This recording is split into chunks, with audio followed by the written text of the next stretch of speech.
Y'all, we're making chips. Come on. Welcome to Highfalutin Low Carb, the almost weekly web series where we find and test the best low carb recipes this crazy internet has to offer. Today, we're testing potato chips. Stay tuned. All right, guys, low carb potato chips. Is it possible? Well, I guess I should use the word faux-tato because there are no potatoes involved in this. But today we are testing a recipe technique from Heavenly Fan. If you remember correctly, we did Heavenly Fan's French fries that have become viral. And I'll post a link to my video and her video as well up here, so you can go check that out. Please go check out her channel. She's fantastic. And I love listening to her talk. She's so calming.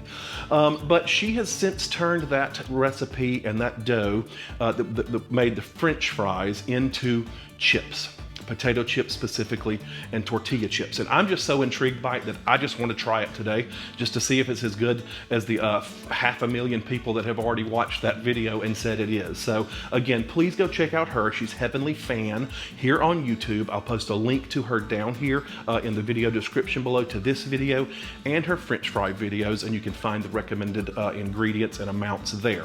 Now, before we begin though, I need to give a huge thank you to the sponsor of this video, Green Chef. You guys know that I've worked with Green Chef for many years now, and there's a reason.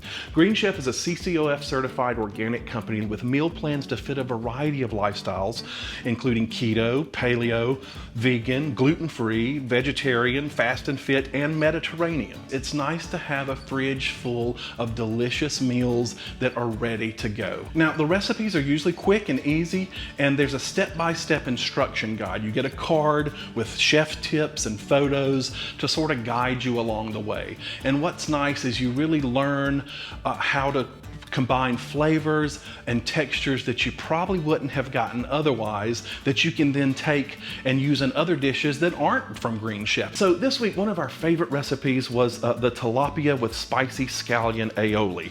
And this was actually one of their paleo options.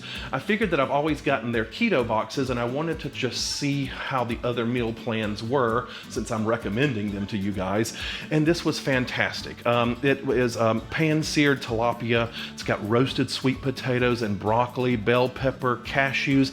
What's nice is that these are all packaged and portioned out and ready to go.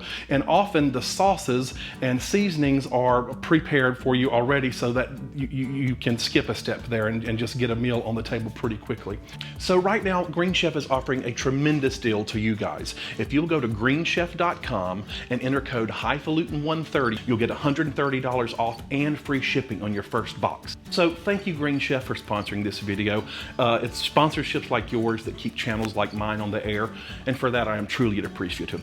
So check them out below, and let's go make some chips. Come on. All right, guys, so let's get started here on this recipe. There are only a very few ingredients, but you do have to prepare this a little bit in advance. So this starts with a combination of flours, and she said you can just sort of work with this and figure out the ratio of flours, or you can just use one in particular, but this is her that she recommends at this moment. And so this is almond flour, and she did not say to sift it, but y'all know me, you see how many lumps are in here, so sift, y'all, okay? And then into this, we're gonna add a little bit of coconut flour. Again, you can check the ingredients at her page. And let's just sift this out real quick. I just wanna get all this out of here. And now to this, we're gonna add a little bit of xanthan gum. And when I say a little bit, it's actually quite a lot of xanthan gum compared to most recipes. And I'm curious if we're gonna taste that the sliminess kind of feel you get with xanthan gum, but it didn't occur in the French fries, which are now known as Heavenly Fries across the internet. So I guess these are now going to be Heavenly Chips. Okay, before we add our liquid, you just want to make absolutely sure that the xanthan gum is evenly dispersed throughout the nut flours.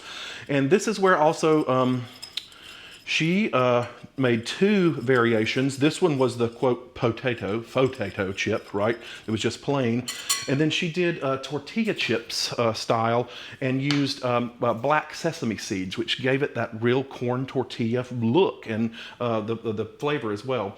So now we're gonna add some tablespoons of water. She said 10 to 12 just based on how it feels. So I'm gonna add that now. Okay, so we're just going to bring this together into a dough ball, and I think she mentioned that she used tablespoon measurements for the water because it's going to depend on what type of flour you're using, and this was just a finer way to be a little more precise with it than a cup measure. So let's just bring this together into a dough ball.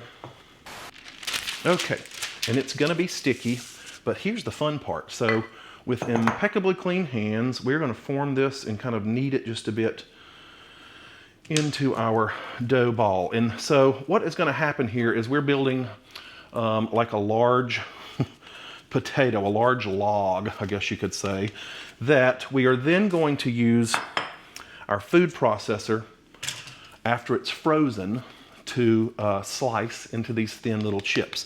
So the thing you need to do here, hold on, let me wash my hands. Okay, it's hard to get that xanthan gum off of your hands. Our goal here is we're going to use a food processor with the thinnest slicing blade that you've got. And mine only came with the standard slicing blade, so we're going to see if it's thin enough. But the point is here, the point here is, get out of there. Hello? Well, Wesley? Oh. The point here is, whatever you're shaping here has to be able to fit through the hole and feeder tube of your food processor. That's the goal here. So what we're going to try to do is you just want to make sure what you're building after it's frozen will fit through the feeder tube, but also be as large as possible to kind of shape it like and feel like you're eating a potato. So in a piece of parchment paper, we're just going to try to hold on. We're going to try to roll this up using the paper to help us and get this into a shape we can work with after it's solid. And you kind of want it, hers was looked a little bit larger than that. Now she also, when she did her tortilla chips, and I'm just going to let you guys try that because it's just adding one other ingredient. When she did her tortilla chips, she formed it into a triangle so that they looked like tortilla chips. And then, like a big piece, like a Tootsie Roll, I guess you could say, we're gonna seal this up, and let's just double check that it actually, yes, it will fit. It could have actually been a little bit larger. So, roll this up. This goes in the fridge for a minimum of 5 to 6 hours, she said. She just makes hers overnight. And by the magic of television, I did the same thing. So I already have one that's prepared that I did actually a couple of days ago. So this has to sit out on the counter. It can't be too frozen, too solid, or the machine just can't cut through it. So this needs to sit out for 10 to 15 minutes on the counter before we go at it with our food processor. So I'm going to put this in the fridge so I can make some more of these later as I want. And you can make the dough ahead of time and just freeze it. And so I'm going to clean up here. I'm going to get our oil set up. No, I'm actually going to clean up here, and then we're going to slice these, and I'll be right back. Okay, so our potato chip dough has sat out on the counter for about 15 minutes now, and it's still pretty firm. You don't want to get it too soft, or the blade it'll just turn to mush, right? But you do want it to be soft enough that the food processor can cut through it. And I've not done this before, so this will be my first time. So what we want to do is, once we've got the chips cut, we want to put them back in the freezer pretty quickly. You don't want them to defrost before you actually do the frying. So let's try this. In this guy goes. And I think we just put this on top. It's been so long, I don't even remember how to use the thing. And let's just go with God and cut it and see what happens, all right? Here we go. Helps if you plug it in. Okay, false start. Because of the way my Cuisinart is designed, this has to attach before the blades will engage and the motor will run. It was plugged in. So I had to cut my potato in half. So that's what was going on there. So this is going to go in now. It should be able to connect and engage. And here, now we actually are going with God. So let's see what happens. Hey, that happened fast. Let's see what we got.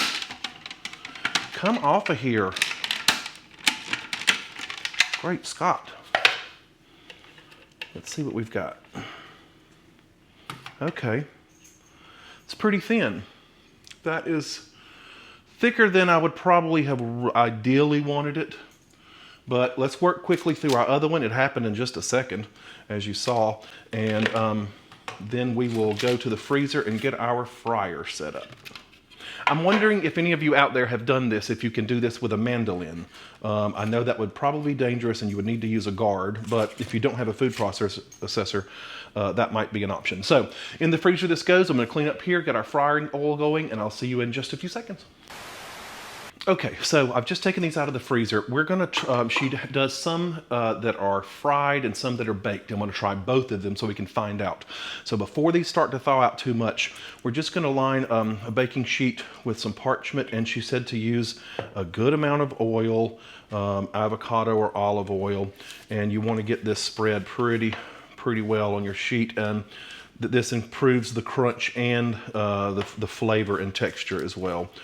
Sort of gives it that fried feeling. So this is going to bake for, I think she said about 10 minutes, and then she flips them halfway through and cooks them for another few minutes. So I'm just going to do a few of these. I'm not going to, I'm going to save some of these for to freshly fry for my thumbnail photo. And all right, that looks good. And now just lay out some of these, and it's about 350 to 375 degrees. I'm gonna go at 375. We would have had more chips if I would have been able to slice them thinner than that. I'm gonna quickly put this back in the fridge, and then these are going in the oven. I'm gonna heat our oil. We'll come back and fry the other ones, so hang tight. Okay, so our oil is up to temp. I'm using a small pot because we need enough oil for them to float. And this needs to be at about 250. And you don't want to get it too hot, so that's a little bit hot. I'm gonna turn it down, but they're gonna cool down a little bit. You want it about 250 so it doesn't fry too fast, right? And so I'm just gonna throw these in gently. They're starting to bubble. And you're only gonna do a few at a time, and you're gonna have to flip them and kind of watch them. And but they do need to float and not just stick to the bottom. So while those are cooking, these go back in the freezer. That's important to remember, apparently. So we're just gonna tend to these. She uses chopsticks, but I'm not that adept at chopsticks enough to be comfortable with oil, hot oil with chopsticks. But let them just do their thing until they're crispy. Let's make sure our oil is not getting too hot. We're about 265. It's getting a little hot. I'm gonna turn it down just a hair. Apparently, if the oil is too hot, the outside gets too brown too quickly, while the inside hasn't cooked. But obviously, if we had gotten some thinner chips out of our machine, we wouldn't have had that problem, perhaps. So I'm just gonna fry these up, and I'll speed this up so you don't have to watch it.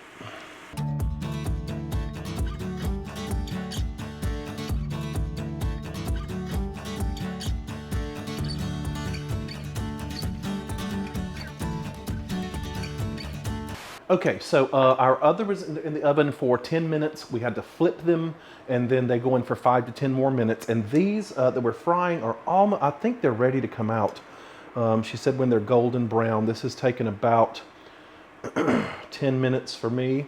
And so we're just gonna bring these up on a paper towel and let them drain. We're gonna season them. And this is where I'm just gonna season them with salt, because I want to see what the flavor is. Can I taste the coconut? You know, but this is obviously a vehicle for a lot of different flavors, depending on your preference. But while they're warm, let's get some salt on them. I've used the Redmond pink salt, and just so they're seasoned. But I'm telling you now that this is not sponsored, but I just love this stuff. It's the nacho cheese seasoning from Flavor God, and it has I mean, it's totally keto friendly, and it is so good, and it tastes kind of like Doritos a little bit. So I bet this would be fantastic. She does chili and cayenne and some other things, but it's just a flavor vehicle. But we need these to cool. I'm gonna get this cleaned up. I'm gonna let these come out of the oven, and then I'm gonna meet you right back here, and we're gonna see what we think about them. So I'll see you in 5, 4, 3, 2, 1. All right, guys, we're back. We're cleaned up, and we have 2 different styles of chips. One of these is baked, the one on the left, and the one on the right are the ones that I've fried. Now, this is only about, I've still got about a third of the dough left that I'm gonna save to make the thumbnail photo, to be honest with you. And I have the other batch that I made today with you. As far as nutrition goes, I usually go over the carb count. This is going to vary. The easiest way to do it is just to count up the carbs that you're using in the almond flour and the coconut flour, and that's it. And then how many carbs per serving or per chip is how many chips did you get out of the batch. Like for mine, they're kind of thick. I think that they're not as crispy and thin as hers because she had a thinner slicing blade. So either carefully use a mandolin with a guard or get a thin slicing blade for your food processor. So, all right, what do they taste like? Are they crispy? Are they good? Let's go in for the fried ones first because that's the one I'm most interested in. And they are, I mean, you hear that. I mean, it's crispy. As far as thickness, again, like I said, mine were pretty thick. That's more like a sliced cucumber than it is a potato chip. So I'm not gonna give it a knock for that, but let's see what it tastes like. It's just salt.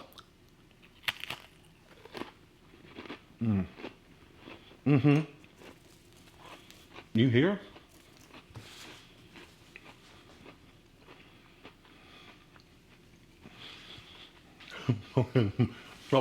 That just tastes crunchy and salty and fried. I do not detect almond flour or coconut flour. If you had put some real spices on this, like the nacho cheese or like she did with chili powder and cayenne, fantastic. Okay, if I had used a blade half of that width, these would have felt like a potato chip. These are almost like kettle chips, but you know what they remind me of actually at this thickness? Something that I love, Melba toast, the little Gardetto's Melba toast that's in the bag, right? And I could eat that. It's just so much, you know, carbs, we can't, but this is giving me that vibe of straight up Melba toast. Heavenly fan, you may have just made heavenly Melba toast as well as heavenly chips. Okay, let me clear my palate. I'll be right back. Those were good. I wish I could have gotten them a little thinner, and I think it would have been as crispy as hers. Please go watch her video. And then this is the baked version. She did this for tortilla chips with the black sesame seeds, but I just did it with, and they're not, well, that's pretty firm. Again, not as thin as I'd have liked, but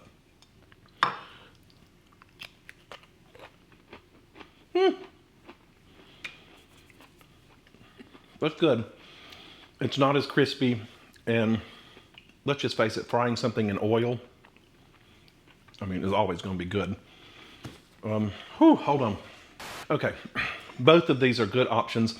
I will say that I like the fried one better. I mean, again, everything just tastes better fried. I don't know if an air fryer would work or if it would just like blow around in there, like grab that dough or whatever that game was. But you can try it, and if anybody has, let me know. And if anybody has another recipe that you like for potato chips, let me know and I'll check it out. All right, guys, low carb potato chips. I think it's kind of can be done, and it's definitely low carb Melba toast, which makes Wesley very happy. So thank you for joining me. I say it every time. These videos are a way for me to maintain my low carb way of living, and looking at the end of that camera helps keep me honest. So I appreciate that you have come along for the journey. Be sure to catch me over on Facebook and on Instagram. It's Highfalutin Low Carb. At both of those places, I talk a little more frequently, a little more freely there. And I also need to say again, thank you to the sponsor of this video, Green Chef. Again, you guys, I say it every time, sponsorships aren't why I do this, they're how I do this. So thank you, Green Chef, for that. Be sure to go to greenchef.com, enter the code Highfalutin130. You'll get $130 off and free shipping on your first box. So that's one of their best offers they've ever made. So be sure to go check them out. Also, I need to thank my rock stars, my Patreon members. If you don't know what Patreon is, think of it as the tip jar for the internet. It allows people like you who enjoy what people like me do here on YouTube. You can give $1 or $2 a month just to sort of keep the train on the tracks, as it were. These guys are truly my rock stars. You'll see them start to scroll here on the side of the screen. So, all right guys, I love you very much. I'll see you very soon for another low carb video. Stay tuned.